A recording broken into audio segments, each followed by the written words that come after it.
What's up, y'all? It's Jeff Cobb, and you're listening to Ricky and Clive Wrestling Show on Social Suplex Podcast Network. You're listening to the Ricky and Clive Wrestling Show. Listener discretion is advised at all times.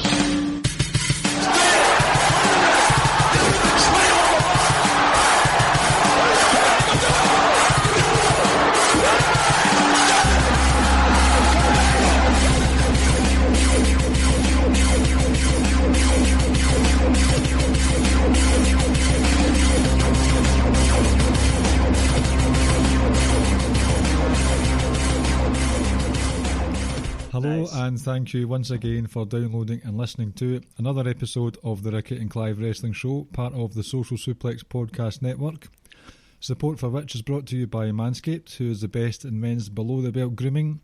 Manscaped offers precision-engineered tools for your family jewels. They obsess over their technology developments to provide you the best tools for your grooming experience.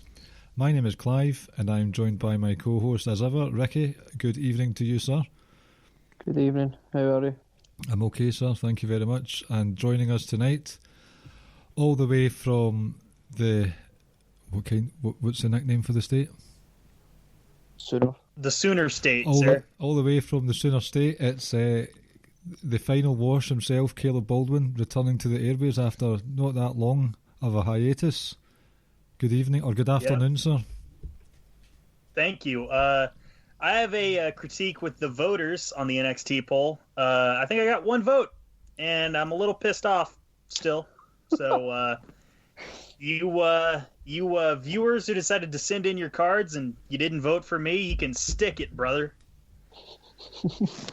This was a very last minute thing getting Caleb on. I just happened to take Caleb like half an hour ago, maybe. Mm-hmm. Just being like, yeah, and I just happened to, like, normally I don't get off this early, but they cut me a couple hours this week, so any other day of the week this wouldn't have happened. But I'm glad to be here for sure. If you're a red-blooded male, it's never too early to get off, so remember that advice. So we're going to take a break this week from the sort of fantasy pay-per-view thing that we've been doing recently. Just some unforeseen circumstances meant we couldn't get round to doing the worst pay-per-view this week. So it's quite nice timing that it just turns out we've had one of the weekends, the big 4 weekends that WWE have had. And it's been a takeover and Summerslam free-for-all the past couple of days. Action-packed. And the three of us here are going to... It's been a while since we've sort of delved into the current product and still not up to speed with everything that's going on. But in terms of SmackDown, in terms of SummerSlam and TakeOver, my eyes were glued and I thoroughly enjoyed the majority of both nights. There were some things that sort of, you would have seen a few Zs floating above my head, but apart from that, it was fair going. Will we touch on some TakeOver first, gentlemen? Mm-hmm. Makes sense. So Caleb, what were your overall thoughts? On TakeOver in general, not their best effort, but I have a personal bias in that I saw Killer Cross wrestle in 2015, and I immediately spotted, like, this guy's going to be something for sure. And sure enough, 5 years later, becomes NXT champion. So in that regard, I was happy to see him win the title. The match was not what it could have been, but apparently he was a little dinged up. So I can kind of see where the quality dip comes from. Not a bad takeover, but not their best effort. I think it started well, sort of very well, but I would say it peaked.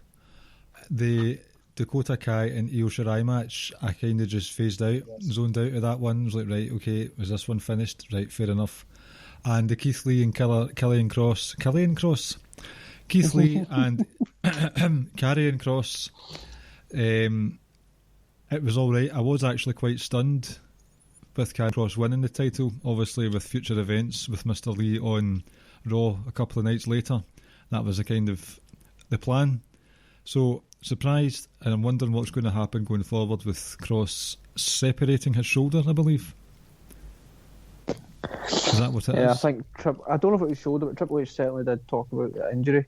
I can't remember what he exactly said the injury was and how long he could possibly be out for. Mm-hmm. My favourite match of that night was easily the ladder match. It's been a strange year for ladder matches. The one that the women had on an episode of NXT, I think when they did that takeover, the TV takeovers a couple of months ago or so, they were all right. But the ladder match at WrestleMania, I thought that ladder matches are one of those things that really suffer without a crowd, and it just came across as all right but nothing special. The last really, really good one I'd seen was the UK tag titles one in January, and I was a wee bit sceptical of this one purely because of the inclusion of a certain alleged paedophile, Velveteen Dream. I just thought this is going to be a stinker, but I was very well pleasantly surprised. I thought this was carnage. I think the what would they call it? The plexiglass that was sort of used as a sort of furniture add-on. Ladders were getting launched off it, so it just made it a cacophony of noise. Felt claustrophobic because of the I can't say that word. Perspex glass, and it's just there were a couple of spells where it was just absolute chaos, like thoroughly enjoyable, organised chaos. I would agree with the assessments. Personally, I think Finn Balor and Timothy Thatcher was the best match of the night.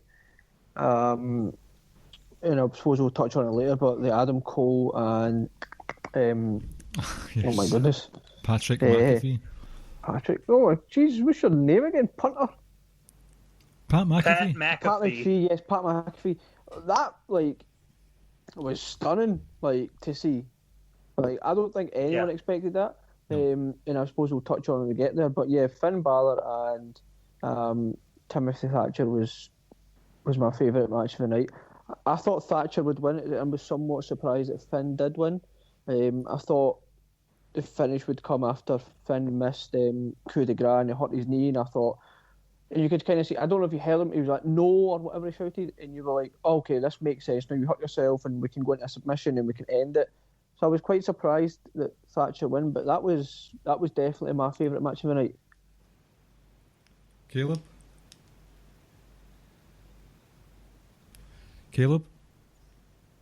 We might have lost him. Oh, we've lost him. So we waited all this time. You didn't lose anyone. He's just waiting for a grand re-entrance. Yes. As far as my favorite match of the night, first off, I want to hit on the Balor and Thatcher match. Finn Balor has this bad habit of losing me throughout the first 10 minutes of his matches, man. But when the finishes come, when they start picking up, I get really into them, and especially when they tease the coup de grace and again tease the knee injury or the ankle injury there. Like you, I thought Thatcher was going to win. I think they made the wrong decision there. I probably would have put Thatcher over, but maybe they were considering future challengers for Cross later. And that would make sense, I suppose. But again, think they made the wrong call. As far as favorite matches go, I mean, I've got to lean probably towards Adam Cole and Pat McAfee, to be honest with you. I mean, I didn't expect I didn't go in expecting some 5-star classic. I knew this was an attraction match to start, but they did a lot better than I expected. What was good, Pat McAfee I thought he came across as very telegraphed. You kind of knew what he was going to do next, but when he did them, they were very crisp, very rehearsed, and it came across smoothly. It's just there was a couple of moments where he was sort of setting up, walking over for the Panama Sunrise and stuff like that. But see, considering the lack of talent he's got, the lack of experience he's got as well, obviously it's not really a secret that Adam Cole probably talked him through that match over and over a cup of tea somewhere. But it was really stunning, how well that worked. I thought it would just be a brawl more than anything, but there was some decent wrestling in there, and Pat McAfee with a couple of schoolboy roll-ups, a drop kick, and some good selling work as well with the foot. It's are you sure you've not been doing this for a long, long time? Because selling is lost in a lot of people these days. Even the Panama Sunrise was crisp as hell. I do agree a lot of these things were predetermined, and you could see it developing, and it was quite.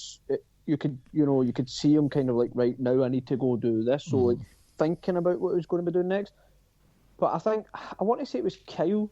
Like, I thought what Kyle said was perfect. I was like, it shows that if you're an athlete, you can do the whole sports entertainment, not necessarily wrestle. And I just don't think many people associate Pat McAfee being able to do those kind of things, because we're like, well, you're a punter. How athletic really are you? But like I said, he's shown that he was athletic. Like, and I think for like a star attraction type match, or just, a quote unquote celebrity coming in, like this was jaw dropping. Like, I genuinely don't think anyone expected the match to be like this. And I don't want to turn around and say it was just, well, you're in with Adam Cole, like one of the best wrestlers in the world. Pat McAfee certainly played his part in this. I thought, it was entertaining as hell. And like I said, it was Clive. I was kind of expecting it to be like a brawl to where you could really like hide his limitations and his lack of experience and stuff. But it didn't come across with that at all. Like I said, I think that the thing moving forward is this just a one-off type thing with Pat McAfee, or are we maybe going to start to see him a little bit more? But I was certainly impressed, and definitely, took me by surprise. I think it stood out because NXT, they've had a few star attraction matches like Liger versus Breeze and Naka versus Sami Zayn, but for this one it was interesting because they were wrestlers though. I know this was like a celebrity thing. This is like your sort of money, Mayweather versus Big Show or whoever else has come in, and for it to happen, Stephen Amell, and for it to be in NXT, it felt a bit more special because it was happening in a place where we're usually guaranteed on Takeover night, especially with an Adam Cole match, an exciting affair, and it was exciting. And I don't hold the sort of predictability of the match against Pat at all. It shows to me that they were taking this seriously and they wanted to make sure that it was all done right and it was all done crisply. And I don't notice any botches at all or anything like that.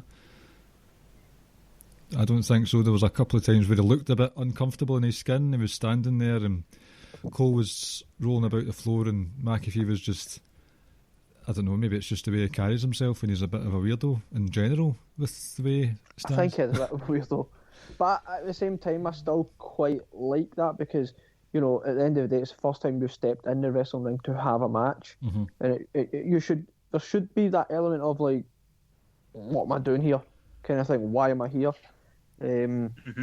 But yeah, like it was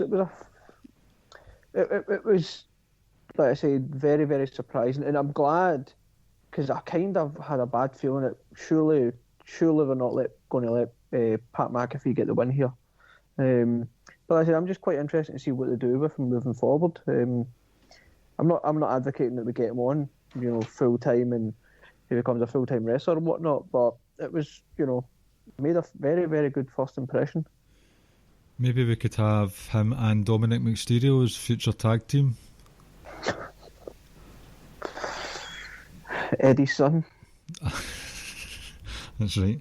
So are we all happy with the winner of the ladder match then?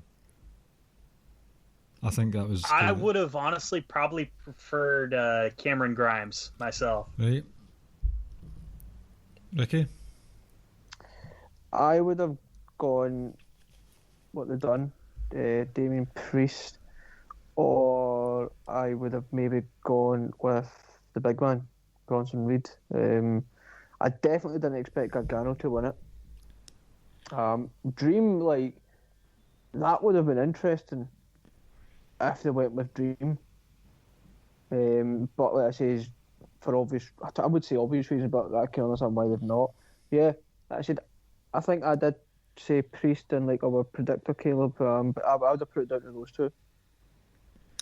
I would have been fine if it was Cameron Grimes, but I think especially since the In Your House takeover with Finn Balor, that Damien Priest has really sort of come into his own and he's comfortable there.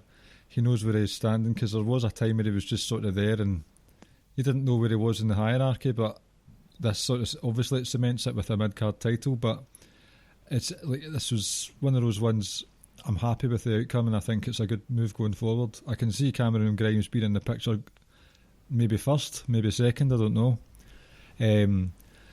Bronson Reed, that I suppose not all plaudits should go to him for that big body splash off the top of the ladder. That Candice LeRae part, where she was on top of him, that sounded like a gunshot went off in that room. You know, and you think about it, like how she was obviously climbing onto him at the back, like, you know, she could have went and smacked her mouth or nose in the back of his head. But like, you know, like everybody knows Candice has got huge balls anyway. You know, so she's bigger than her husband's anyway. Awesome. See, before, because we don't talk current product at all, and we haven't. I don't think ever since we came back.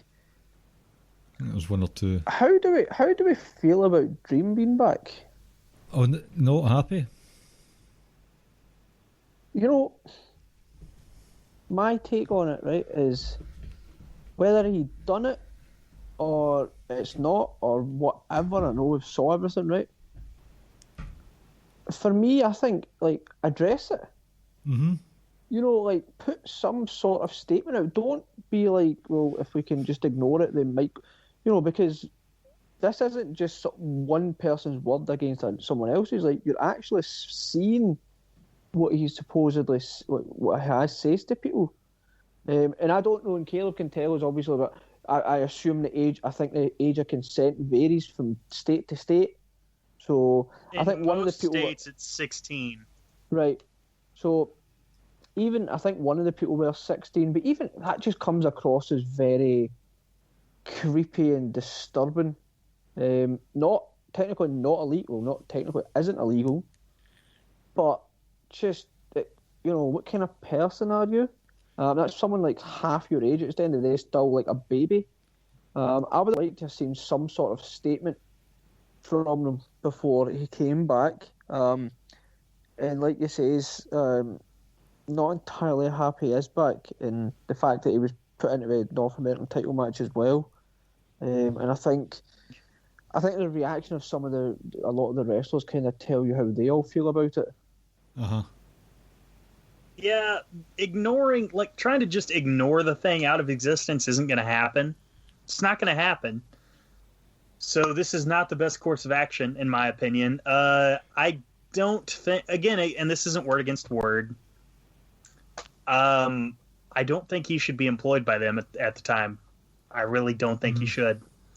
Or at the very least, he should actually have a suspension that he's serving, but I don't know. That's just me. I think when we spoke about this when the whole speaking out scandal exploded a few months back, we had talked about ICW saying the silence is deafening, and to me that says you're trying to cover up something dodgy that's going on. And I would even say that the situation with Matt Riddle is a bit different, because at least he or I don't know if WWE did, but Matt Riddle came out and acknowledged it and said his side of the story. You can believe that side of the story if you want or not. That's fine. You've got the right to do that. But we've not heard anything with Dreams. We didn't hear a single thing. And for the seriousness of the allegations, for the timing of him to be off air, I know he was involved in a car crash, I know that, but I would have at least, I think in this situation, WWE should have broken kayfabe and said, Patrick Clark, we've looked into this and we've not found any dodginess. Even if they did it like half an hour after NXT was on, when he came back, I would have like, right, fine, you wanted to keep the surprise and then you've explained it, but to wait so long, that is piss poor. I don't know if Caleb was on for this episode or me and Caleb spoke just like texting each other on WhatsApp, but I want to say it was Caleb. I might be wrong, but where it says, well, maybe the lawyer's telling him keep your mouth shut right now, and maybe that's fine. I understand when your lawyer tells you to do that, you're like, right, okay, fine, keep my mouth shut. But in terms of like ICW and now Dreaming, a lot of other people, and it's like, well, at some point you're going to have to address it, especially bringing them back onto TV. Like if the law, and maybe it wasn't Caleb, but that's valid. completely valid. If your lawyer tells you to shut your mouth and let it play out, and then at the end you can release a statement, that's fine. But to bring him back without any kind of acknowledgement of what's happened was, to me, it was like, oh, come on, man. Like, you had an opportunity to make an example of someone and be like, no, we don't stand for that shit. We don't want you anywhere around here. But like I said, when Reem's involved, you're almost like, well, I couldn't care less about your wrestling ability because I can't see past these accusations. The ladder match itself, I thought it was just okay. Right. I don't think it was certainly not one of the better ladder matches I've saw. Some of the spots were really cool. I loved Candice's involvement and stuff she done. The finish, I thought, I kind of like the finish of Gargano and Priest both pulled the title and are kind of wrestling over it. I thought they were going to, for a second, do some sort of fuck finish where it was like, well, now we need to have Priest and Gargano facing each other in a one-on-one match. And I'm like, don't do that. Yeah. And obviously I had a little bit of comedy at the start with the miniature ladder that Cameron Grimes pulled out. Like I say, I thought it was just okay. I thought it was a decent enough match. Certainly not one where I'd be like, well, we'll go back and watching that again. Oh, I think quite highly of it personally. I do enjoy my ladder matches though. No. Caleb? I think this ladder match is best described as slightly above average. It's not mediocre. It's good. Mm-hmm. But, yeah. Where would it be in the Meltzer rating? What is the Meltzer? What did Meltzer rate this one? I don't know, actually. The newsletter hasn't come out, has it? When's it come out? It's not coming out like a Wednesday or Thursday? I think it comes out whenever he wants to these days. Yeah. I'll do a quick Google search. Personally, I would say around about about 3. Nothing less than a 3 anyway. Definitely not. Why don't you check your subscription emails, Ricky, and see when it's coming out again? So yeah, I'd probably go about 3 1/4. Yep. Nah, he's not got anything out of it. Why? Like, okay. And I tend to defend Dave Meltzer because I see he gets a lot of, in my opinion, unwarranted hate. But like, his star system has kind of become a joke, kind of become a parody of itself. Just my 2 cents there. Yep. Yep. Oh, as soon as you go above the 5-star. Yeah. And not only that, but like when you're seeing like very similar matches happening on the same channels at the same time, and one match on a certain channel gets rated a little bit higher. Yep. See, the thing is, like, no one can say that your fandom or your preference or even anything like that doesn't come into it, because that's just lies. Like, and not only that, these star ratings on it. I'm sorry, definitely. Ricky. Sorry to cut you off, but these star ratings, they're just a matter of opinion. So of course bias is going to come in there. And if it doesn't, then I would look at you and be like, I don't actually respect your opinion in that sense. So like don't pretend that bias doesn't come into it. Don't pretend that you don't like certain things, or don't make it out like, no, I look at it impartially. And I'm not talking about myself, I'm just talking about in general. Like, it has to at some point. Like, I mean, I would, like, for me, like, I would, like, when it comes to people like Bray Wyatt and things like that, like, I'm like, no, like, the guy can't do anything wrong. Like, there's just certain styles of matches that you just prefer, like, whether you like the kind of Lucha Underground 205 type matches, or whether you like watching someone like a Zack Sabre or whoever it may be. You've all got your own personal opinion or your personal preferences, and that's obviously going to play a factor in what you like and what you're watching. Mm-hmm. But no, I do agree with Caleb. It wasn't bad, but it wasn't, I'm going to go watch that again. Aye. I don't think anything really stood out from the women's title match. Just, I would say, the post-match stuff. Even that was a bit odd as well. Was that required? I felt like Rand. I suppose if you want to set up the next program, yeah.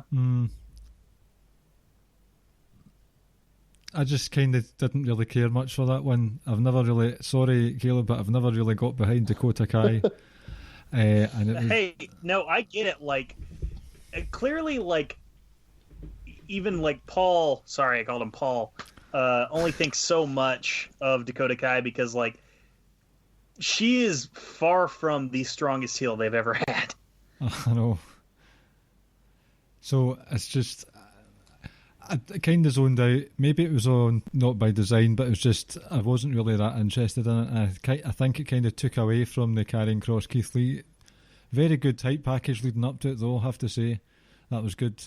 But like you were saying, Caleb, the match I felt could have been better, but it's not. It's not been the sort of high quality title matches that we've been having a lot of recently. Yeah. Now imagine having to take a spirit bomb with a separated shoulder. My God. Oh, was it during the match? Was his separated shoulder during the match? Or before? That is... Yeah, that's the rumors, that he separated the shoulder during the match, yeah. Oh, dear. Probably didn't help him when Scarlett came in and absolutely started pounding away at him after he won the match. He's probably thinking, like, stop. even the finish was a bit... It felt so flat, and it's like... It did, and the Saito is like one of the cooler suplexes out there, man. Yep. It just didn't... I think the biggest thing for me, and I get that they're wanting to take... They took Keith Lee up to the quote-unquote main roster just a couple of days later. Does, and I asked this, does this loss, Keith Lee's like wins the title and literally loses it like 50 days or whatever later, does this diminish Adam Cole's reign in any way whatsoever? No, it doesn't affect Adam Cole, in my opinion. Now, what I would have done, hypothetically, and yeah, I get you can't run Pat McAfee and Adam Cole and Killer Kross on the same pay-per-view. I get it. But I would have delayed the Adam Cole or the Pat McAfee match and done another squash here. Yeah, it's short, and yeah, squash in the main event. Meh. Like, some people aren't a fan of that, but some people are. I probably wouldn't have ran Keith Lee as champion, to be honest with you. Oh, really? Especially, I mean, if you're going to take the belt off him in 6 weeks anyway, I mean, why bother? Yeah, I mean, if that was your plan the entire time, that's what bothers me, is that Adam Cole was such a great champion, and then obviously loses to Keith Lee, but Keith Lee, the guy who's dethroned arguably the greatest NXT champion ever, loses it almost immediately, and it ties in with my thinking is that, well, the moment this match was made, Kross had to win. Because I can't sit here and say Brody Lee get fucked over, Brian Cage get fucked over. That why are you putting these guys in a match for them to lose their first big time feud? Yep. So Kross then therefore had to win, because I'd be sitting here saying the same thing. I love Keith Lee, but why the hell are you putting Kross in that situation so early on just for him to lose? So the way I think is that, well, Kross had to win, but I just don't know how I feel about Keith Lee going up to Raw at this moment in time. I know he's done enough American stuff. I know he was NXT, but if you're going to put a title on him, like, couldn't you maybe get him and Kross at the next takeover of the Royal Rumble takeover? I feel like there's enough challengers out there. Yeah, and I don't think you had to call Keith Lee up this weekend either. Nah, I don't think you did either. You could have waited. Vince must have wanted them quickly. What, to give him that? Hey, we want you. Music? We're going to change quite a bit about you. We're going to remix your theme, and we're going to put you in a weird romper-looking thing, and we're going to go from there, pal. Can I hit out with a hot take? I haven't heard the new theme, but I wasn't really that fussed with the old one anyway. So that's the thing. The first theme's not even that great, but, like, in my opinion, this one's so much worse. Oh, the first one's like unbelievable in comparison to this one now. Because it's you hear it initially, it starts off normal, and then all of a sudden you're like, "What the fuck is this?" I like, bring him up straight away in a match with Randy Orton. Do we like the finish or not? Right, okay, whatever. But he's obviously not going to go into a program with Randy Orton right now, because obviously that Randy and Drew is not finished.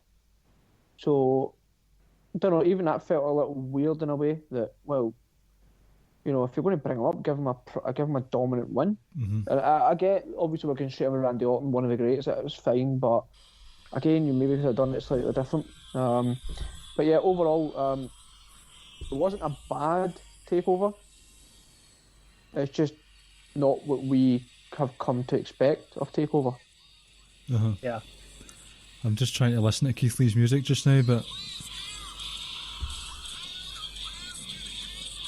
I don't really know what's going on. Oh, hey, Tom Phillips. The face Face fucking himself. Hey, he's only $25 on Cameo if anyone wants to get me a birthday gift. I know what I'll be asking for. So, Oh, jeez. my one... Before we move on to the Sunday, FTR in Private Party. Yes. I boy. absolutely loved it. It was something. It was very good. What happened? As soon as that match was made, you're like, oh, I cannot. Oh, and they fucked up the Rocky 3 booking for Cody. They should have had Arn get attacked before the title match, not after. Mm. Is this Dynamite? I've not seen last week's. Oh, I mean, like, Private Party and FTR, like, as soon as you saw that match being made, you're like, I need to watch that, and it was awesome. I know some people aren't a fan of it, but I love the way they've booked FTR so far. So did I. I love how they're not coming in straight away and we're going straight for titles. I love how they're just going, no, we're the best tag team in the world, and we are just going to mow through this entire division and get our hands on that title. And I know the Bucks match cannot happen without the titles, in my opinion. I think it already is like going to be like awesome, we get it. But I just feel like the titles will just be like, right, that's just the cherry on top of the cake, and I wouldn't do it. I would drag this out as long as I can. If I'm honest, I would keep it going as long as I can. I would continue teasing. I would continue, building it up and up and up. I don't see a rush for us to get to that match. Yeah, I feel like they're gonna try to hold off on doing FTR and the Bucks until they can get like a decent sized crowd in the arena. Yep. Or maybe until they start touring again. But if they're gonna do that, they're gonna have to work like another at least 4 months probably. Because I don't see us getting like anything close to a mass gathering until next year. I don't think so. It's going to be a long, long time, and I don't think, even with the dodgy videos that have come up recently, I don't think the Thunderdome's going away anytime soon. So I don't think there's going to be mass. Surely they can't, but start bringing in too many people. No, but that's the thing. I think you're going to have to somehow, in my opinion, get that in front of a live crowd, because for years we've spoken about it. In the moment FTR Revival at the time left WWE, it was like, right, well, all roads ultimately lead to the Bucks. And it's kind of like when Drew, I felt like at WrestleMania, Drew needed that crowd just for the moment to be even bigger. If there's not a live crowd for this match, the match will still be amazing, but it just won't be as memorable, I don't think, because I think the live crowd adds so much to it, and just the initial build to it and the hype video, and then the moment they're in the ring, like just that, and you can feel the energy and the buzz coming through the TV. Like, it needs a crowd, but as Caleb says, like, how long can you really drag it out? Like, to get in front of a proper big live crowd, you're talking about like 2021, and it could be like in a year's time, and I don't know if it's possible to drag it out that long. It kind of sucks. Well, speaking of things dragging out, this is a nice kind of shite segue, but it also ties into good friends of the Revival. We'll look at the Summerslam card now, and I know it was the SmackDown women's title match that we started with, but I thought we would clump both of the women's title matches together because there was a story told throughout all these. I thought these were excellent matches, both of them. Really stiff, hard-hitting, plenty of time. I was beginning to worry. I thought, surely Asuka's going to be walking away with at least one of these titles, and obviously it was the one they're all won. Interestingly, that's Sasha Banks' most, I think all, if most, if not all, of her title reigns have only been 27 days. And she's never successfully defended a singles title. At a... What do you call it? Pay-per-view. Pay-per-view. She always wins on TV. That's interesting, that. Wonder why they do that. But I thought they were excellent matches. They really stood out. I wasn't thinking they were going to be blow-away, but they were blow-away. And I thought Bayley brought her A-game as well. Sometimes she can just be a bit sort of middling, but there was a lot of stiffness going on that night.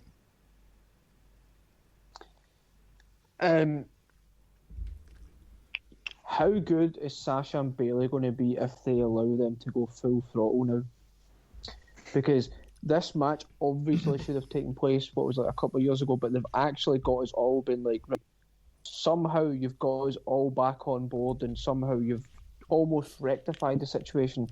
And the bill's been coming because all these little glances and stares that Sasha's been given the titles and stuff, and now obviously how she loses the title, she looks over at Bayley and then looks over at Asuka kind of thing. It's like, right, someone had to lose a title, and it makes sense based on everything we've seen Sasha doing, how she's always looking at Bayley and always looking at the titles. It makes sense that in her eyes now Bayley's cost her the title kind of thing.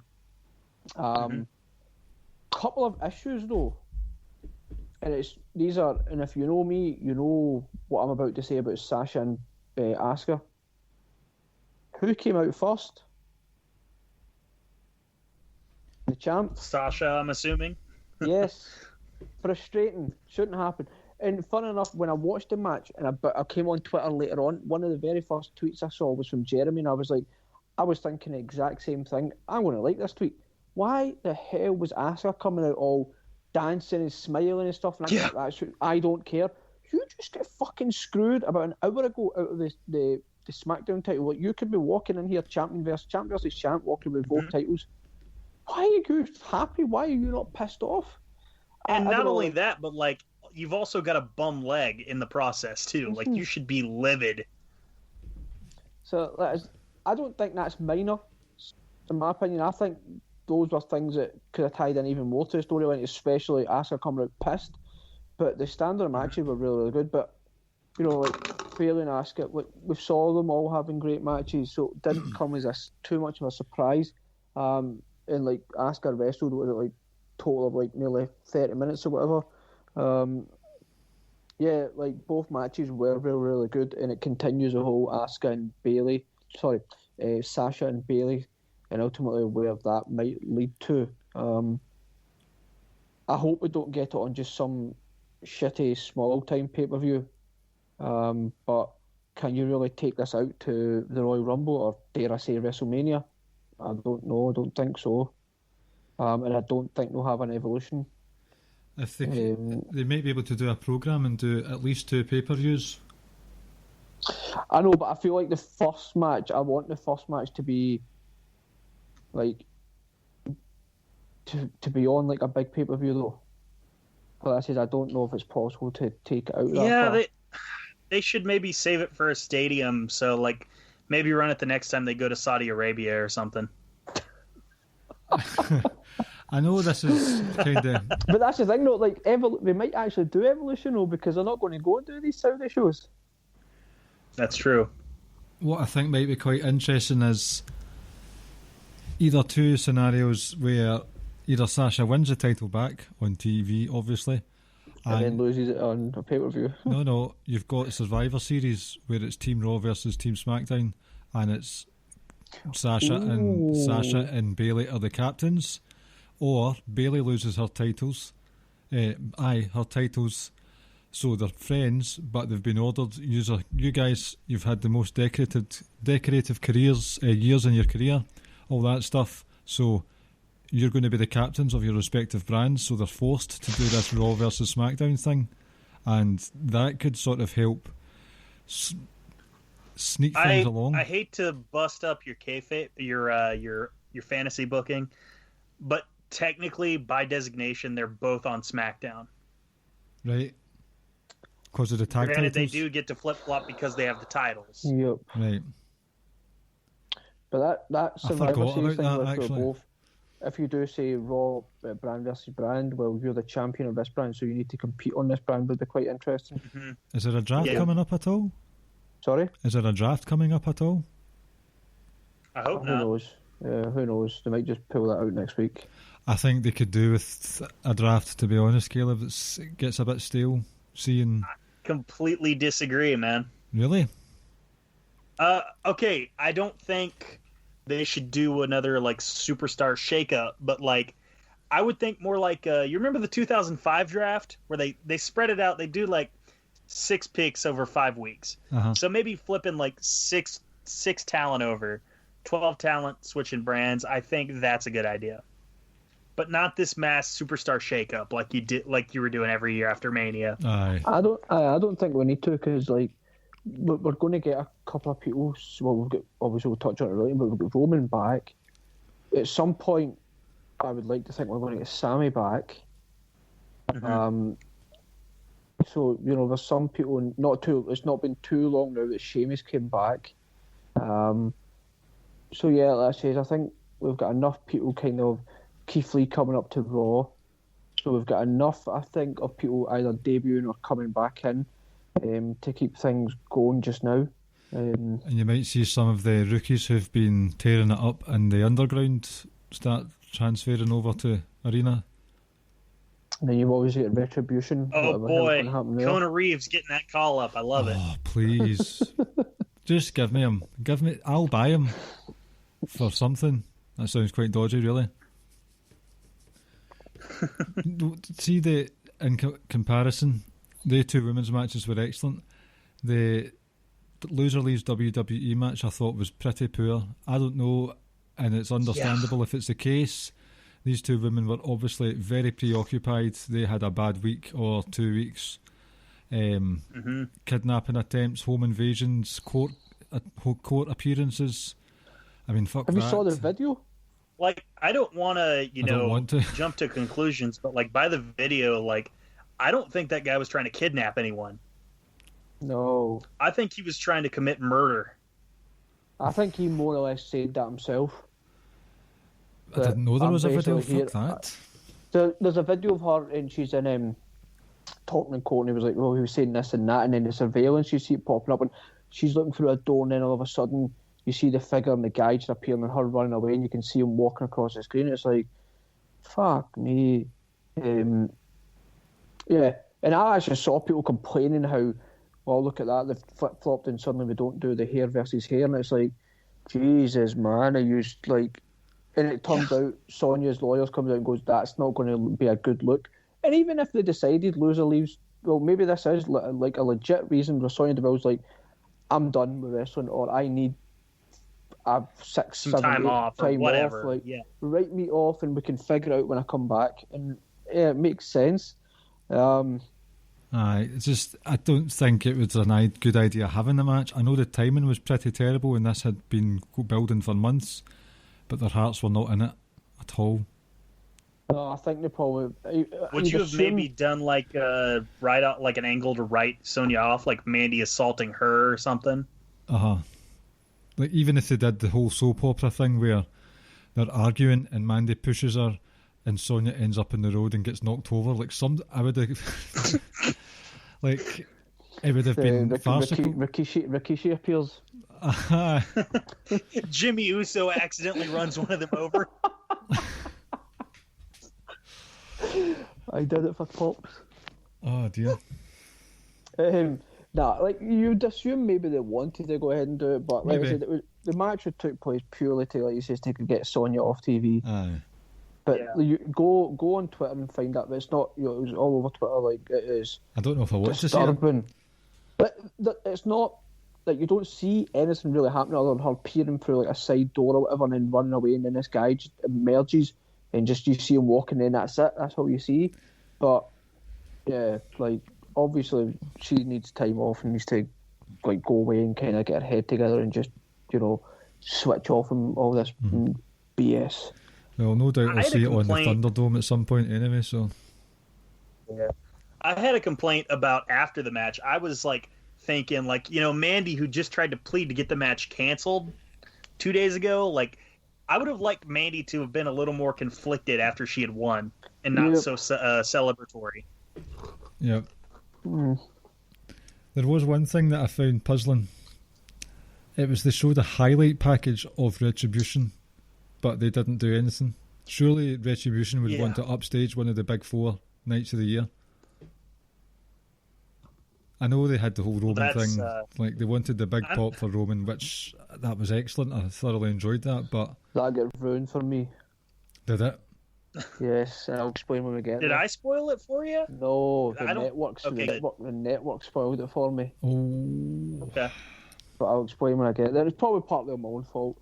But if you saw some people are putting rumours out that Roman's the leader of Retribution. Also, some people are saying if they could, they're going to connect the whole Hacker storyline to Retribution. But that Hacker thing is done. Like that was actually intriguing. And then all of a sudden they decided, no, Mustafa Ali, we don't want to do this. We're going to do something else with you, and whatever. We're going to have you losing to Riddick Moss on main event, buddy. We can't have you being a hacker on SmackDown. I never say shit like this. Oh, go here and you'll be appreciated or whatnot. Mustafa Ali needs to go somewhere. Impact, baby. I would love to see him in NXT. I think he would do very well in Impact, actually. Impact, go somewhere where I just get to watch you week in, week out and just marvel at what you can do. Like, well, watch me in event then. I don't want to watch Riddick Moss. Up on your Hulu, bud. I don't want to watch Riddick Moss. That's a very valid point. You get to see guys like Curtis Axel and Kurt Hawkins or whatever they got running on there. When you think about it, I don't think they fired enough in April. Oh, gee. So, what came next? I don't know. I never watched the tag title match, so I have no opinion on that. It was fine. I mean, you had four really good athletes in there, but not much to report, man. No, the best thing about it was Kevin Owens on commentary, really. Yep. Mm-hmm. And Montez Ford reaching airtime that even Space Rockets would envy. I think he's got steroids in his sneakers or something, because I don't understand how he can reach those heights, but not much to write home about at all. So I think we're moving on to the match where I wonder if there was a certain amount of pressure on Dominic Mysterio's shoulders after someone in an equally intriguing place in the night before, Pat McAfee, who put in a sterling performance. I don't think Dominic Mysterio did too badly at all. What do you guys think?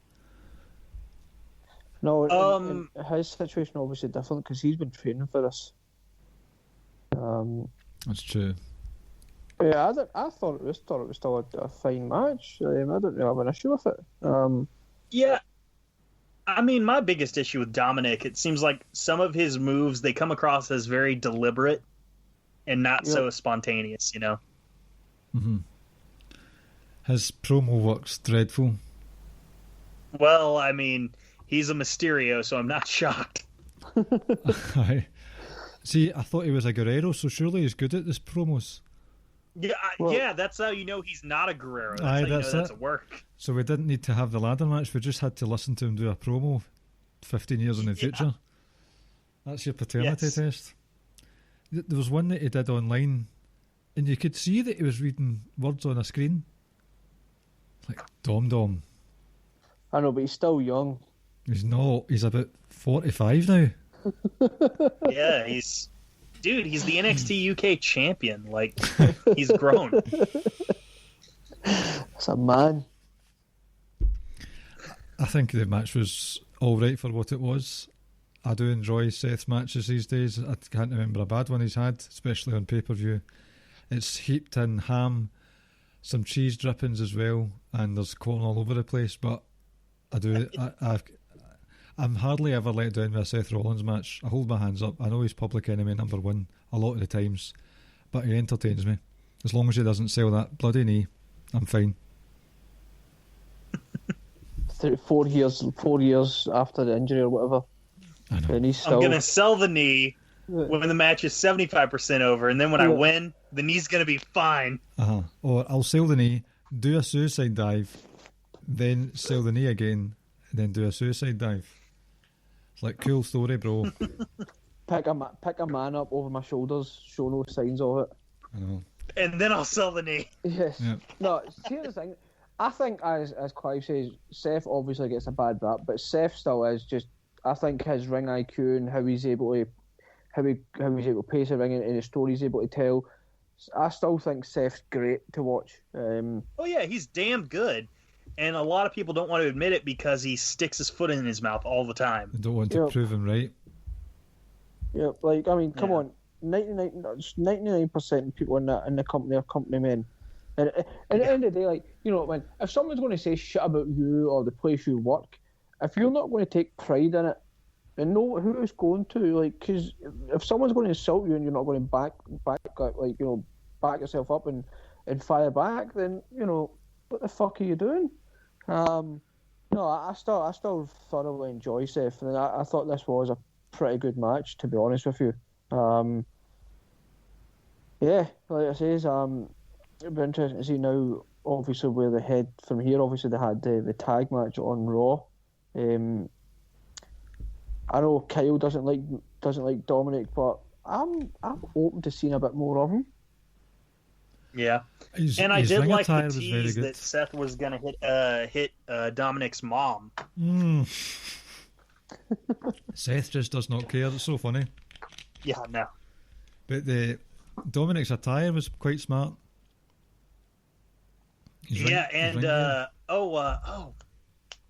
Seth's Halloween Havoc inspired gear was really nice too. I was wondering where I sort of had something at the back of my head. Who was it that had that before? Rey Mysterio. Was it? Halloween Havoc '97, I believe. Against the not now we know the not real father. Yes, yeah. You know what would have been hilarious? Like, if Seth came down in like some sort of Eddie Guerrero inspired wrestling gear, just to feed him the theory even more. I mean, I just wish this would have been a ladder match for the custody of Rey Mysterio's eye instead. Just have the eyes all healed up. Aye, and have the camera attached to the eye. Yeah, have the googly cartoon eye that he had hanging above the ring. Not in a briefcase or anything. Just hanging out. Just there. hanging there. Yep. And then you'd have JR, Jerry Lawler would be back in commentary, so he could hit out with puns like, these guys have got their eye on the prize and all that stuff. He sees his future in that eye. He'd be singing "These Eyes" by the Guess Who. Good song, by the way. I will need to look that one up because I know who the Who are, but not Guess Who. Have you seen Superbad? Oh, a long time ago. Michael Cera sings a really bad version of that song in Superbad. Right. Well, the joke was funny. I'm sorry for making it sound as if it wasn't. Aw. Shall we move on before the podcast dies a death? Yes. What was it? Right, we've covered all the women's matches, the tag, and the... So it just leaves the two title matches. What are we missing? Oh. The two title matches. Is that it? Well, there was the pre-show match, but I didn't see that at all. The US title, did it actually happen? It happened and Cruz won. I was eating dinner at the time. Hard for me to pay attention. So Cruz won, and he cheated in an arm wrestling match, I'm led to believe. Well, did he cheat, or did Lashley put himself in a position to get cheated? He knows all about cheating. Just ask Lana. Oh, God. You're welcome. But so, will we talk? I want to talk about the good title match first. We need. Okay, so Braun Strowman fought Bray Wyatt. we need to have the IWC as a whole. I know there's a lot going on in wrestling right now. You've got Retribution kicking up a fuss. You've got The Fiend grabbing the headlines, and obviously Roman Reigns is back now. The women are killing it. But Drew McIntyre needs to be in the conversation for having one of the better reigns in a long, long time.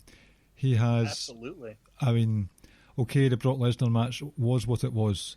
But since then, his pay-per-view match quality has been well above average every single time. He has been confident, calm, composed in his promos. He's always looked as if he's come out. He's never looked like an embarrassed babyface. No. He's doing lots of interviews. He's saying all the right things. He stays out of pointless Twitter beefs. If he is doing a Twitter beef, it's either endorsed by WWE or it's to further a storyline. So what I'm saying is he's behaving, and it's because he's a grown man. That's true. Unlike most wrestlers and most people on the internet, he actually behaves like a grown man. So it's nice to see him behave from that side of things. But the pay-per-view matches that he has strung together have been nothing short of excellent, and this Randy Orton match was another one to add to it. Very, very satisfying watch. Yeah, absolutely. And I like that he didn't win with the Claymore here. I think you, as great as Randy Orton has been since the summer, I don't think you should put the belt on him unless you're going to use it as like, extend the feud just one pay-per-view further. I think you need to save on Drew winning with the Claymore for another match, but we'll see when that does happen. I may even go as far as to say you might have Drew kick out of the RKO. He's been kicking out of finishers at one now and again. Once in a while anyway. Like if you want, like they have done a very good job in making Drew McIntyre a star this year. If you really want to cap it off, you have him kick out of like one of the most iconic finishers of the present day. I think with him, I would have actually been quite annoyed if Drew McIntyre had lost. Not so much that the title would have been on another old-timer, but this feels like it's actually they're making a star, big-time star for the future, who will be like a Roman Reigns or a Batista in the future, and not just a one-time deal.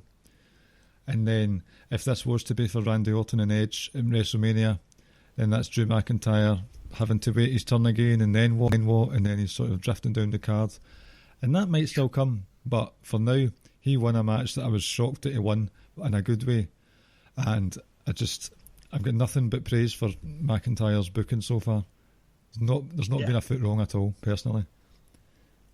No, they've done pretty much the start of the year.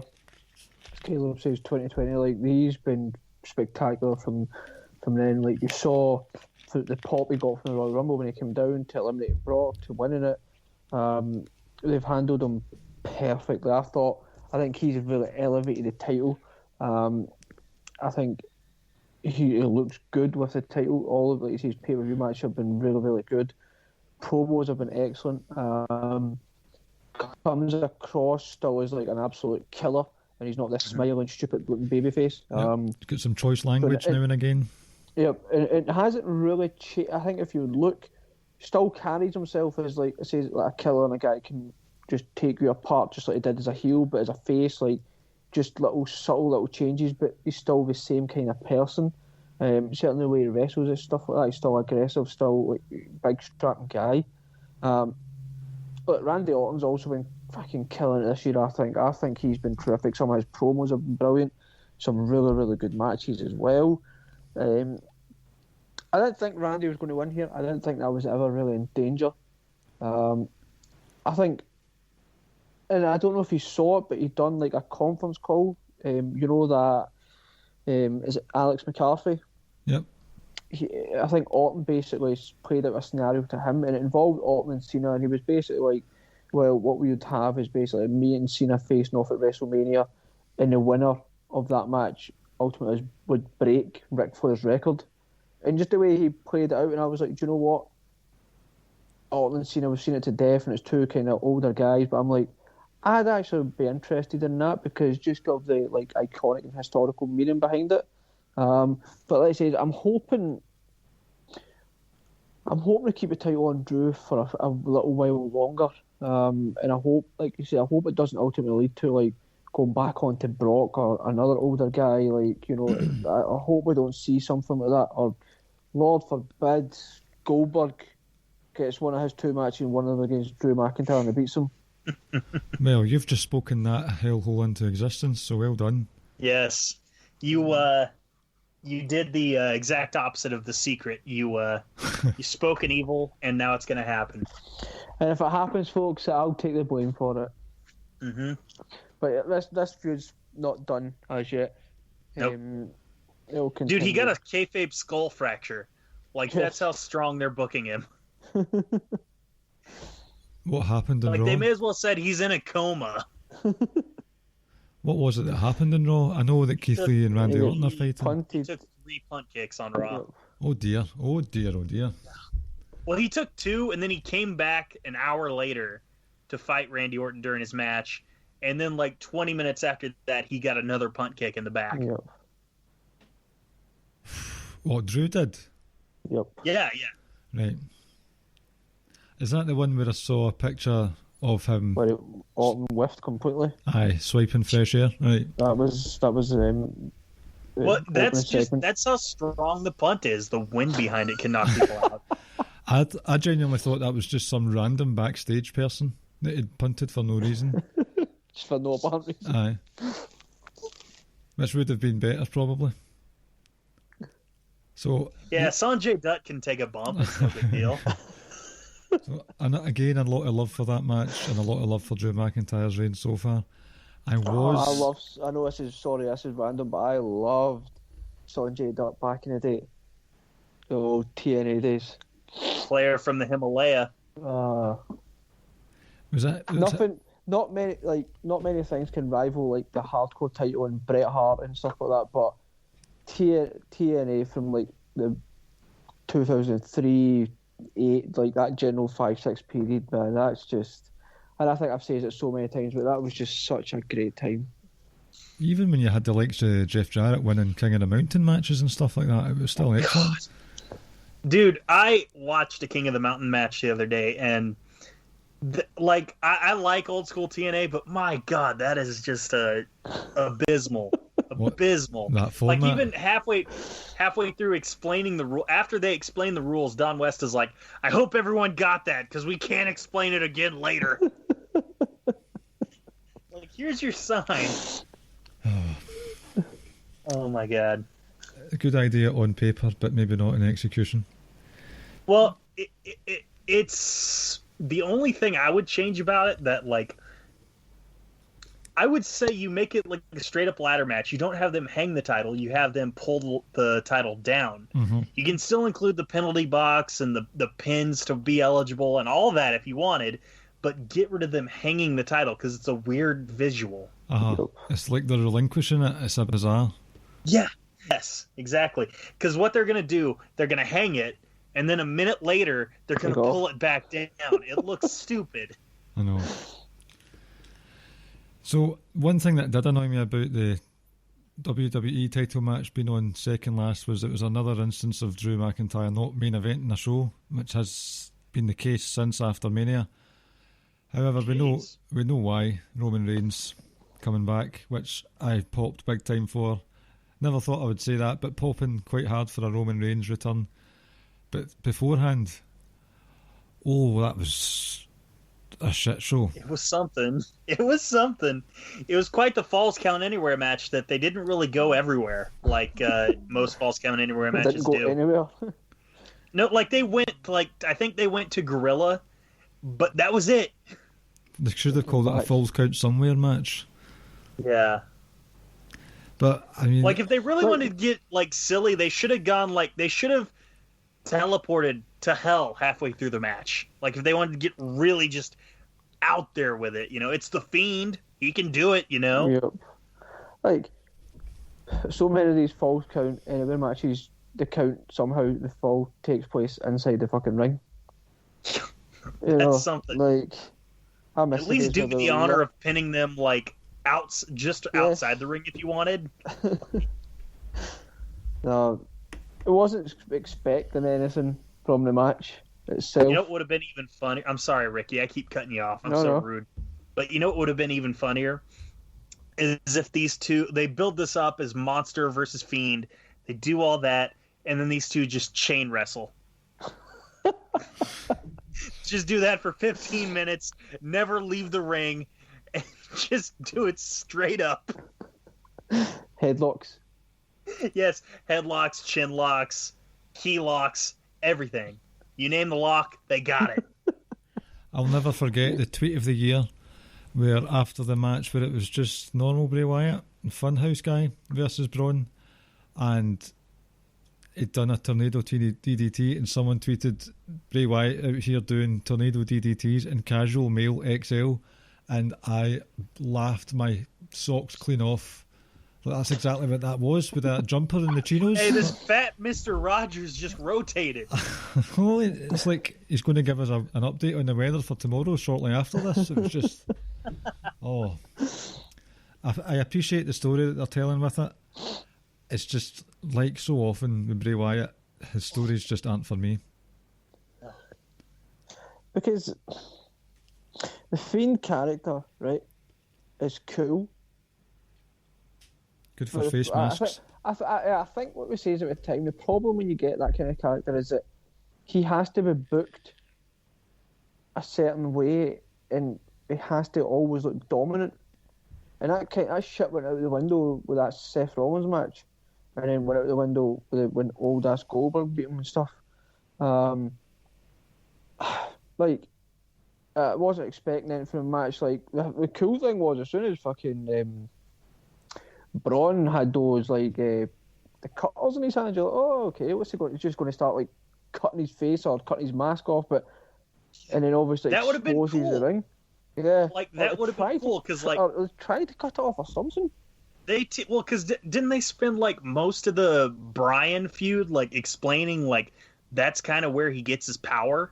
Mm-hmm. So why not? Sorry.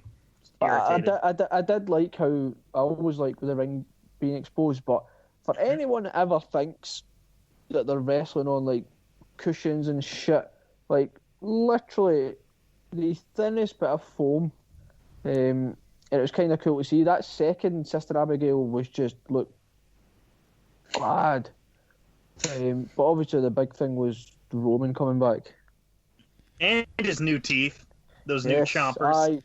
Delightful. Oh, by the way, we blasted right past it. But by the way, Bray Wyatt won, new Universal Champion. I know that's so did WWE. They kind of just. That's true. Yeah, they're like, oh hey, by the way, he won the title. Oh wait, there's Roman. My God. Yeah, I mean, Fiend has absolutely nothing on cult leader Bray Wyatt. Yeah. I still maintain. Like, fine. Let's just say, even if I don't care, Roman's back. And I said when it comes to this, I mean, it should have been cult leader Bray Wyatt that beat Braun at SummerSlam. As soon as I saw, and I've what again that promo I'm going to talk about. As soon as I saw that happen, I was like, "Oh my God, he's back!" And then I realised, wait, no, the big boss is a Fiend. So, but yeah, Roman's back. I was saying the reason I get spoiled, on the network now. I was watching it on the that fired it on through the PlayStation. At the bottom, it gives you like options just to like click on to the next match. Uh-huh. So rather than like watching the shit like the backstage or any kind of like advert stuff, like I would just click on next match, and as I was moving from the Randy match, it was before the Randy match. It must have been Asuka and Sasha, and I just saw a fraction of it, and it says ROM, and I'm like, for fuck's sake. See, I remember the network had notifications on my phone, and I had to turn them off because I found out. Yep. Oh my God! Through I hated that. Yes. What's his face? Sheamus had cashed in his Money in the Bank that time at Survivor Series. Had that ruined for me. I was devastated. But Bray Wyatt's good with his story and his callback, but when Roman had laid out Braun Strowman with a chair, he shouted at him, "I made you, you're not a monster unless I'm here." Thought, oh, would you listen to this, man? That was an excellent line. You're just a freak in a mask or something, he says to Bray. Aye. Yeah. Look, right, I know we'll touch on it in a second, right? I will happily watch Roman and Braun literally try to murder each other again. I'm all for that.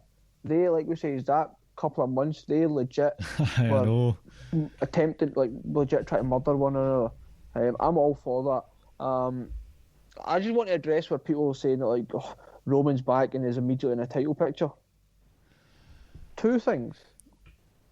Guy's not been in a title match since, like, 2018. And WWE themselves says, go home, and when you all decide to come back, you will be immediately put back in the spot you were in. Are we forgetting it was supposed to be Goldberg versus Roman at WrestleMania? So I don't have an issue whatsoever with Roman coming straight back into the title picture. What is going to be interesting is, I know a lot of people are saying that, oh my God, they turned Roman heel.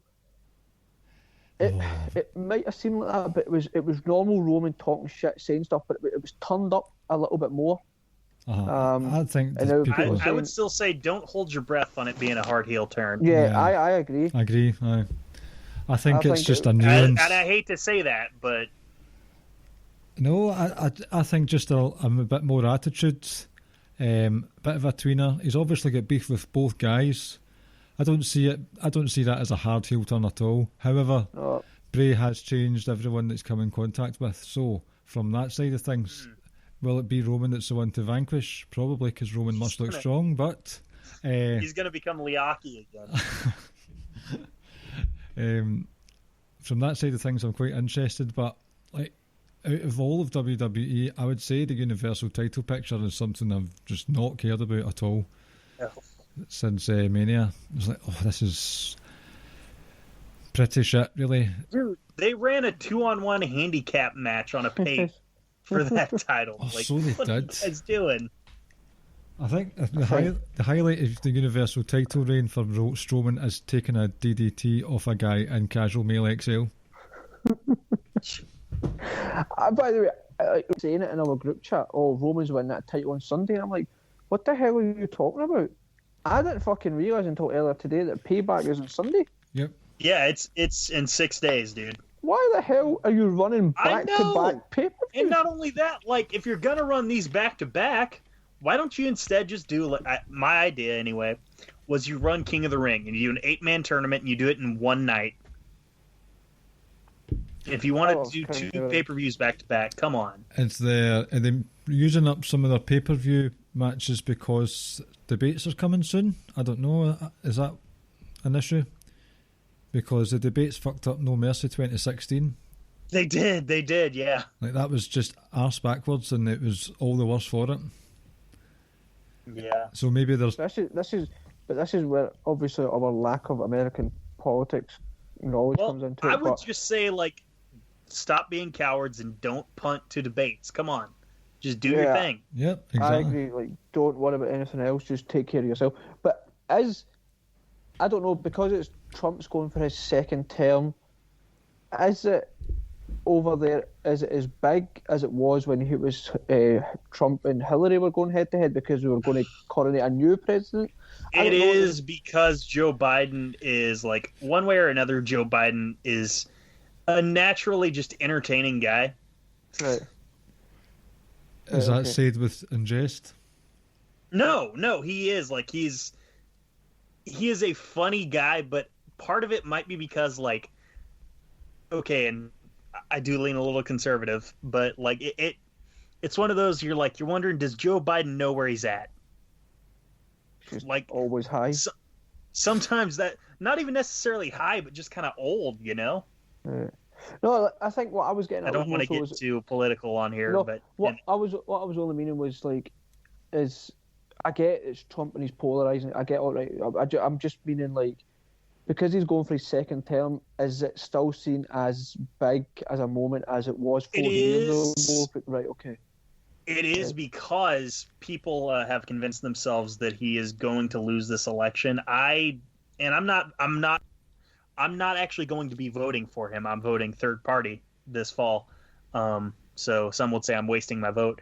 But anyway, people have convinced themselves he's not going to win, but I'm pretty sure he's going to get reelected. Yeah, I think he probably will. But like I said, I just wasn't sure, because it's, president's going for a second term. It's not that big a deal in comparison to us coronating a brand new type. I wasn't sure. Because I would imagine in 4 years' time it's going to be seen as an even bigger deal because Trump obviously there's going to be definitely a new president type thing. I wasn't really sure, but bottom line is, I wouldn't defer to anyone. I'd be like, nope, this is my slot. This is what we do. Fuck the rest of you. And I suppose that's where we might not be. People say, well, that's not business savvy. I don't give a fuck. This is that's my spot. I'm not moving it for anyone. And not only that, they run two debates. So just schedule your pay-per-views. If you want to punt to them, move your pay-per-views over. Yep. Especially now, you know how it's like. Yeah, just move it over a week, or put it on a Saturday for all you if you want. Or you could have one of the screens in the Thunderdome have the debate with subtitles at the bottom. That's great. Problem solved. That's great. Just next... I wonder how long that shit's going to last with KKK members and AEW merch and all sorts of happening. I know that wasn't real, but Mitch. I saw was Ted real? Who? I saw Ted, the Teddy from Ted. I saw that on one of the screens from the first night. That possibly. Can't be real. We've seen people sleeping on there, so it's possible. Well, Pikachu was on it, so I wouldn't be surprised if Ted was on it. They're so going to ruin this for other people. See, someone was moaning about. That's my least favorite part of the Thunderdome is seeing those faces on there. To me, I think there's just too many of them. Yeah. I don't think it's that distracting. I think they've worked very well on the crowd noise. See that greatest wrestling match ever? The crowd noise was awful for that. But for this, I think it's a lot better. I think it would be quite good if, even though they're technically the wrestlers wouldn't be looking into a camera, if people on the webcams saw that the likes of Randy Orton or Bayley was taunting the crowd, then they would react accordingly. And I've seen people moan about being told that they have to. It's like cue for applause or cue for cheering. Damn right. After that carry on, they should be going through a strict vetting process if you're going to have shit like clan member stuff on the screens. And Crispin Wall, come on, dude. Yep. Fucking idiots, man. And the other thing is, I suppose it's slightly different because technically it's live theatre or whatever. But, and you want it to come across as organic as possible, but at the same time, Vince still sees them. Nope, I'm not wrestling. We're sports entertainment. We're entertainment. Well, you go on the X Factor or America's Got Talent or any of these other talk shows. There's cues, and you're told at this moment in time we all laugh, and this we all plan, we all do this and that, kind of thing. So I suppose it's not really any different. But that says one too many cameras for me. I mean, the setup's fucking awesome. Just one too many cameras for my too many screens for my liking. It isn't as distracting as I thought, but just I think it would look neater and cooler if there was just less screens there. And this is coming from a former 205 Live mark. There was I saw a tweet of Tony Nese. Tony Nese was singling out someone on the screen, sleeping or doing the thumbs down action when Nese was working his pecs. And Tony Nese said, I want his account banned. I was like, hold on a minute, are you trying to tell me all these screens watched 205? No chance. No offence. And as I say, I used to be a big fan of it, but I don't know about that. I think that was just delay and repeat footage. I would say it's highly possible. See, we as fans don't deserve a single thing when you've got idiots that just ruin it for everyone else. I think there's I mean, it's not even a fine line. There's a difference between just having fun and messing about than showing fucking KKK and Chris Benoit and all that stuff. And it's like, Like for me, if someone pops up with AEW gear on, like whatever, man, like Aye. that's the way you want to behave. Go for it. But that's like harmless. That is harmless. Yep. That's not going to cause like mass bans and all that. They might And just not get, only no, that, like I think the only reason you're seeing people wearing AEW shirts on there is because you said don't wear them. Like Yes. if you like, it's a Streisand effect. Like if you didn't say anything, it probably wouldn't have happened. At least not to the degree that it might be happening now. So, thumbs up. I'm going to use the. I'm going thumbs up on both shows. Yeah. Yeah. I would say thumbs sort of at 10 o'clock. If that makes sense. yeah, I certainly gotcha. for Takeover, I think. The women's matches on Sunday night, the women's Oh, title excellent. matches were fantastic. yeah. Excellent. And Thoroughly enjoyed that Asuka and Sasa match. Drew as well, and Roman Reigns, teeth and all, fantastic. I think it looks just like a big chunky guy. It's like I'm here to like literally bite into people. He looked in awesome condition though. He looked lean and shredded. I wouldn't even say lean. He looked jacked, like a beast. I thought he looked so defiant. Like, see this nonsense. You know, I don't care what anyone says. Like, they've missed Roman so much. I think with him not being there, the absence, you can feel it. And I think I'm looking forward to it. I'm looking forward to the fact that he's back. I don't know what the match on Sunday is going to look like. I kind of have a feeling Roman and the Fiend don't get... Braun's taking the pin. Just don't know who's pinning who. Aye, Braun's taking the pin. Definitely. So I'd like to think Bray would keep the belt longer than a week, but I think he will. I don't know. I think he will.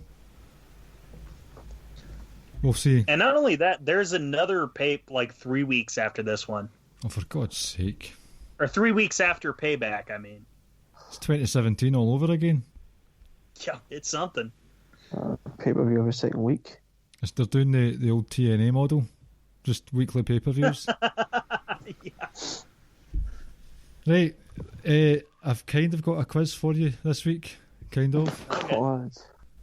Before we get there, ladies and gentlemen, first of all, I want to tell you all about why Manscaped has redesigned the electric trimmer, but I also want to tell you how that if you purchase one of these and send us proof of purchase, you will be able to watch on September the 5th Fight TV, All Elite Wrestling's All Out on Saturday the 5th of September on the courtesy of the Social Suplex Podcasting Network.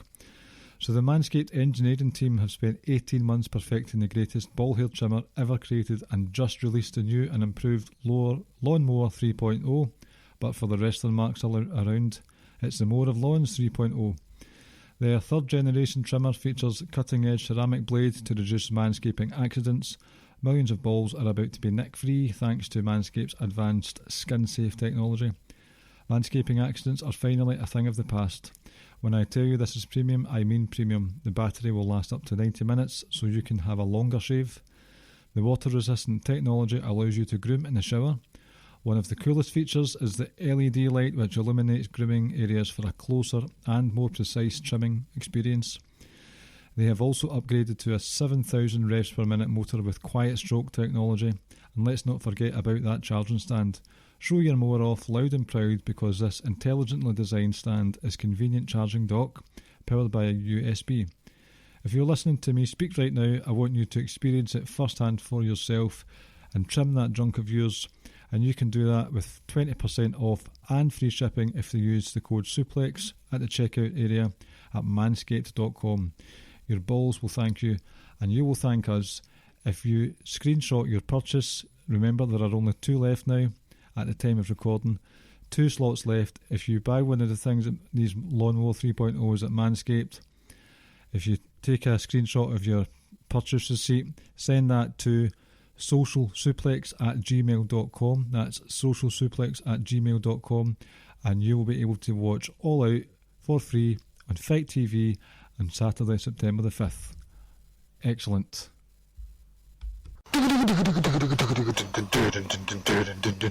It's fucking quiz time with Ricky and Clive and friends. A fucking WWE quiz. Now, this was going to be I forfeit. cool. Don't. Like, I don't even know what the subject matter is. I could get my ass kicked here. So I had these questions ready for last week because I was going to do a quiz on the worst pay-per-view matches that I had picked. But Ricky had already prepared a quiz, and a couple of the answers actually got mentioned in the show last week, so Ricky will know them straight away. So we have 5 questions this week based on the matches that I picked that were the worst matches. Just to let you know, these matches that I've picked that I'll be talking about were Bayley Evans at Royal Rumble, the 2017 Men's Survivor Series, Vince McMahon versus Bret Hart, Nick Patrick versus Earl Hebner, and Brock versus Roman from Mania 34. Okay, so Ricky, remind us of your buzzer. I spit in the face of people who don't want to be cool. And Caleb. Oh man, you're putting me on the spot here. Even though I knew going in we were going to do a quiz. Let's go with If You Smell. Just full stop. If you smell. Yeah, that's it. Okay. Right. Question number 1. So we had the Shiter Bayley Lacey Evans at WrestleMania. No, Royal Rumble. Royal Rumble. I've just ruined the question. Oh no. Bayley then pinned Lacey Evans again in a much better match, but what match was it? So, feel free to buzz in, whoever's quick enough. I don't quite understand the question. So, If You Smell, was it at WrestleMania? How about I give you the point if you name what the match was? Okay. Was it the 5-way? Well done. At WrestleMania? Yep. Okay. Number 2. What comical moment was captured by a fan's camera after the 2017 Men's Survivor Series match? I spit in the face of people who want to be cool. Ricky? Was it Triple H when he was walking at the back and bumped into the Titantron? Aye. Which Oh shit. was that? I still to this day don't know if that was intentional or not. Surely not. It certainly could have been. If it was, then he sold it perfectly. Oh, he knows how to bump old Triple H. He's done this game for a long time. Number 3. Fuck's sake. Who was a special guest referee in the Hart versus McMahon match? If You Smell. Caleb? Bruce Hart? Correct. I think I had that question, didn't I? No, we didn't. We spoke about it. I was going to do that, I think. Right. And it got spoiled. Number 4. Who won the match between Earl Hebner and Nick Patrick at Invasion 01? If You Smell. Was it Hebner? It was Hebner. Nice. Ricky, Caleb has one, but we'll do the last question anyway. How many F5s did Brock Lesnar hit during this match with Roman Reigns? If You Smell. Caleb? Was it 6? It was. Nice. I was going to say closest to the answer, closest to the correct answer, but you hammered in there quickly. So. They spent a year protecting the F5, so they should. That is when they were at a crossroads. All they had to do was put the belt on Roman. That's it. That's it. That's all they had to do. See, when you think about it, right? People talking about how Roman's been shoved down the throat, etc., etc. Yeah. Roman has had some amount of shitty hands dealt. You know that? Yes. And there is another contingent. Some would say FDS. I think that sounds kind of stupid. But anyway, they would say Roman's biggest problem is that fans just there's a subsect of fans that don't want to like him.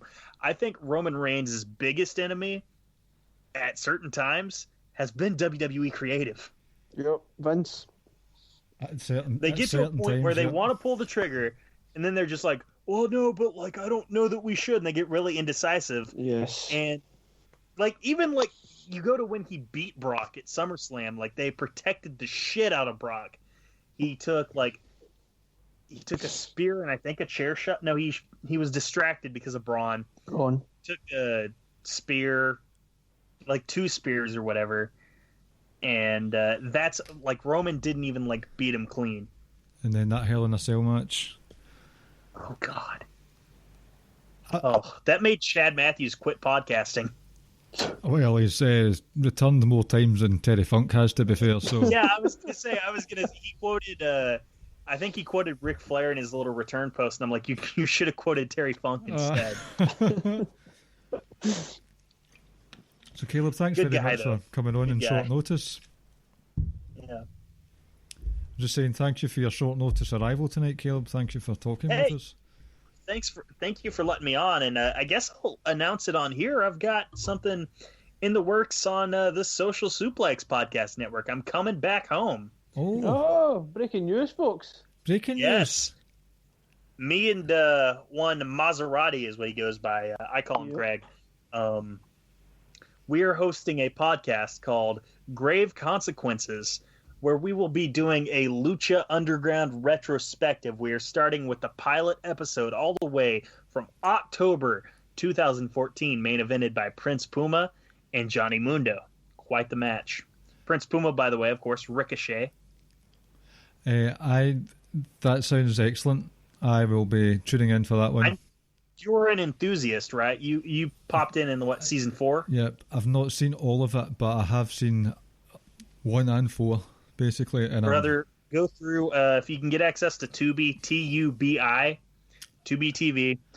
You can watch it for free. There are ads, but it's a good app. And, I think I did try, and it didn't work in our across the pond over here. Get a VPN. I've heard the Letters VPN put together, but I don't know much more than that, so I might have to look into that. But there are good old-fashioned, let's go back a decade and get some BitTorrent on the go. We'll sort it out that way. There we go. So, while that has breaking news for us to share with you, what about your current pods that you have ongoing? I forget I overwork myself with content. I also host on Anchor, and as result of that, also on pretty much every other podcasting app. I host a podcast called Shallow Impact, where me and my boy John, we review Impact each and every week. We have a lot of fun. We are Rohit Raju stans. That's kind of obscure for a lot of people. Some people think it a meme, but we are very much Rohit seekers, as it were. Yeah, I didn't come up with that one. I wish I had. John actually came up with that. And also every week on Podcast Addict, Podbean, iTunes, Spotify, basically everything, me and my boy Ed, we host a podcast called The Hero Cast, Eddie and Caleb's Hero Cast. We review superhero movies in chronological order. We just reviewed TMNT 3. And next week, we are going to record a Meteor Man review. So we are going to review Meteor Man, starring Robert Townsend. And I'll be on that in a couple of years' time when you do Winter Soldier, yes? Yes, and we're going to do Hank as well. Hank? That's Hancock for anyone who thinks what's wrong with Clive there. For some reason, I've just got this mental block where I don't like to say cock. Maybe that's it. I don't know. Maybe that's it. You're so straight you can't even say cock. Right, well, we've been the Rick and Clive Wrestling Show, part of the Social Suplex Podcast Network. Or you can get other shows such as One Nation Radio, Keeping It Strong Style, Grown Men Watch This Shit, Get in the Ring, All Things Elite, and new to the podcast network is 8-Bit Suplex Wrestling. Damn good show. Yep, that is good actually. I did enjoy the Zelda one.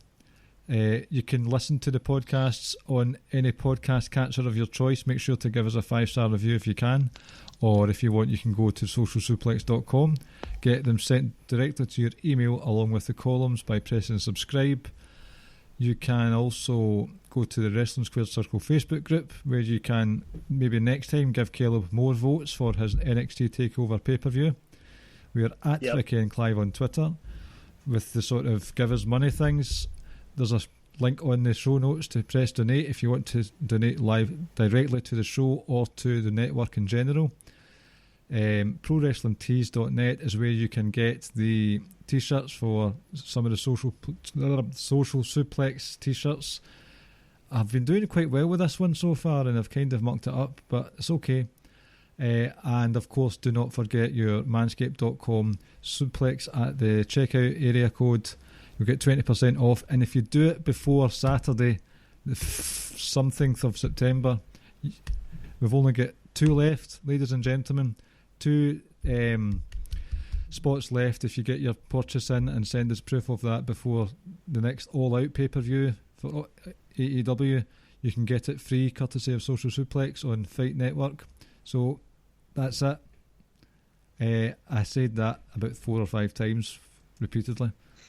So Ricky, have you got anything you want to add? Nope. Need to reach out to Josh actually and sort out the t-shirt. Yep. I'll do that. Yes, because it's your turn to pay. That's right. Yep, so I'll need to reach out to him and tell him to order something, and then we'll hook him up. Okay. Congratulations, listeners. You've just had an award-winning episode of the Rick and Clive Wrestling Show. We'll see how it goes. I'll speak to you next week then. Take care, folks. Peace.